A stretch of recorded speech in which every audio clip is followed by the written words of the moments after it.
साथियों नमस्कार। आज का वीडियो का मुख्य विषय है कि जन्म कुंडली का भाव विश्लेषण किस प्रकार किया जाता है, किस भाव की कौन सी विशेषता होती है। जन्म कुंडली में जो 12 भाव होते हैं, 12 स्थान होते हैं, तो प्रत्येक भाव की कौन सी विशेषता होती है, प्रत्येक भाव में कौन सा फल, प्रत्येक भाव से कौन सा फल प्राप्त होता है, इस विषय पर हम विस्तारपूर्वक चर्चा करेंगे।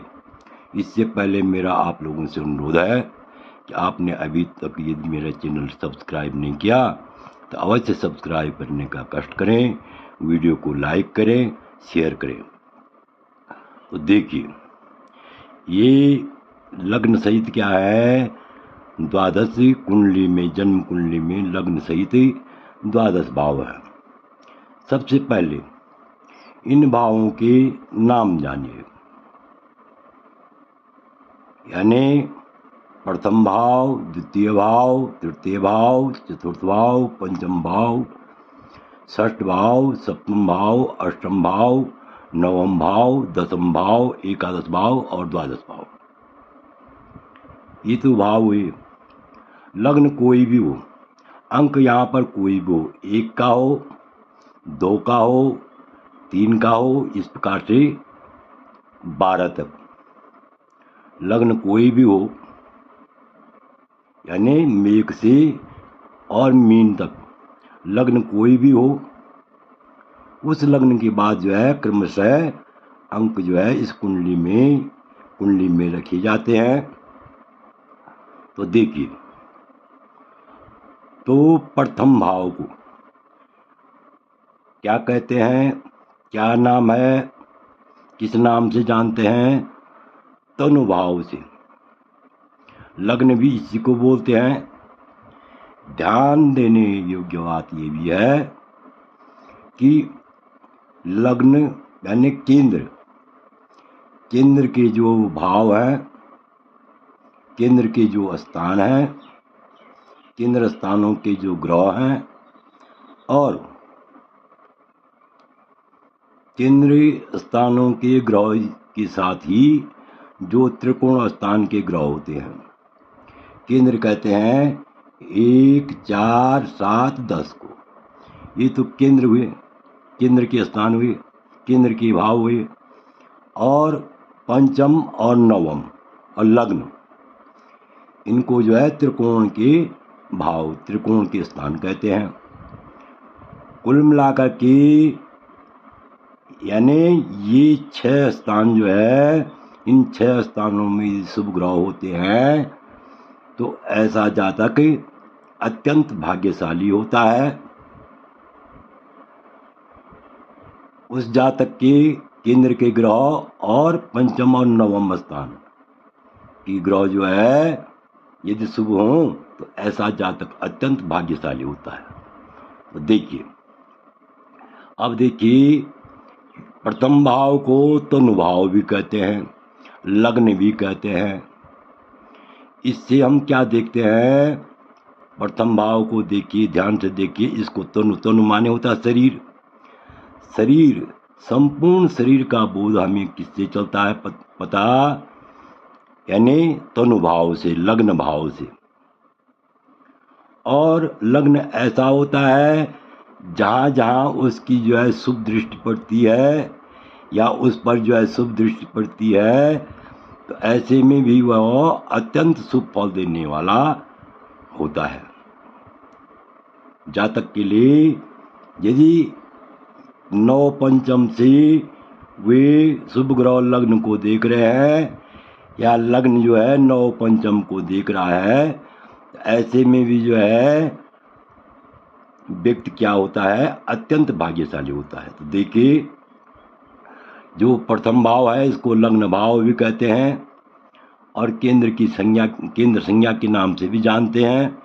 तो देखिए, इससे तनु मतलब शरीर, शारीरिक सुख देखा जाता है, शरीर की बनावट देखी जाती है, सुख दुख देखा जाता है, आरोग्यता देखी जाती है, व्यक्ति का रूप सौंदर्य देखा जाता है, रूप देखा जाता है, स्वभाव देखा जाता है, बल बुद्धि पर विचार किया जाता है, आयु पर विचार किया जाता है, यश पर विचार किया जाता है, प्रतिष्ठा सम्मान पर विचार किया जाता है, और घाव व्रण, अगर कहीं पर घाव है तो उसका उस व्रण का भी क्या होता है, ज्ञात होता है।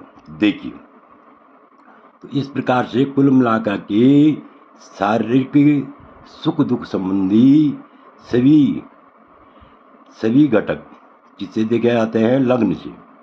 अब देखिए द्वितीय भाव को, ये द्वितीय भाव है लग्न से दूसरे स्थान में, इसको द्वितीय भाव कहते हैं।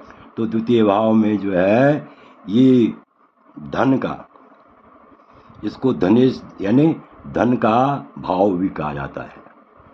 द्वितीय भाव को धन का भाव भी कहा जाता है। तो इससे जो है अगर शुभ ग्रह हो, द्वितीय भाव में अगर शुभ ग्रह हो तो इस पर जो है धन संबंधी विचार किया जाता है। तो ऐसा जातक अत्यंत धनवान होता है। अगर अशुभ ग्रह हो तो उसको जो है उसके जीवन में धन की समस्याएं आती रहती हैं। इससे आगे परिवार संबंधी, दान पुण्य संबंधी, खान पान संबंधी विचार भी जो है द्वितीय भाव से किया जाता है। आगे देखिए तृतीय भाव से जो है क्या देखना चाहिए, भ्रातृ सुख। क्योंकि एक समस्या आती है, अधिकांश लोग बोलते हैं कि किसी जातक का जो के बारे में पूछते हैं, बच्चे के बारे में पूछते हैं, इसके पीछे भाई होगा या नहीं होगा। तो इस बात का विचार भी इसी भाव से, तृतीय भाव के ग्रहों से किया जाता है। और साहस पराक्रम धैर्य का विचार भी इसी से किया जाता है। यदि शुभ ग्रह हों तो शुभ फल की प्राप्ति होती है, और अशुभ ग्रह हों तो ऐसे में शुभ फल में न्यूनता आती है। देखिए चतुर्थ भाव, ये चतुर्थ भाव को जैसे इसको पराक्रम का स्थान बोलते हैं, तृतीय भाव को पराक्रम स्थान भी बोलते हैं और सहज स्थान भी बोलते हैं। मतलब भाई बंधु के सुख को भी यहीं से देखते हैं। अब देखिए चतुर्थ भाव, यहाँ पर जो है चल अचल संपत्ति का बोध होता है। माता का सुख देखा जाता है, यहाँ से वाहन सुख देखा जाता है और लोकप्रियता देखी जाती है। पैतृक संपत्ति तथा यश कीर्ति का भी चतुर्थ भाव से विचार किया जाता है। अब देखिए आगे पंचम भाव से विद्या और संतान का, विशेषकर विद्या, संतान और नौकरी के लिए इस भाव से विचार किया जाता है। बुद्धि विवेक, नौकरी, पेशा आदि का विचार भी इसी से किया जाता है। राजयोग का विचार भी इसी से किया जाता है, पंचम भाव से ही किया जाता है। षष्ठ भाव से रोग का विचार किया जाता है। शत्रुओं का विचार किया जाता है, इसको रोग घर या शत्रुगढ़ भी बोलते हैं। और पशुओं से लाभहानि, वाहन से लाभहानि, इस चीज़ का भी विचार किया जाता है। इन बातों का इस षष्ठ भाव से ही विचार किया जाता है। अब देखिए सप्तम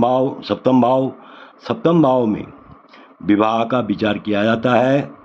पति पत्नी कैसी होगी, यानी पति पत्नी आपस में किस प्रकार रहेंगे, यानी जो लड़का है लड़की को पत्नी कैसे मिलेगी और कन्या को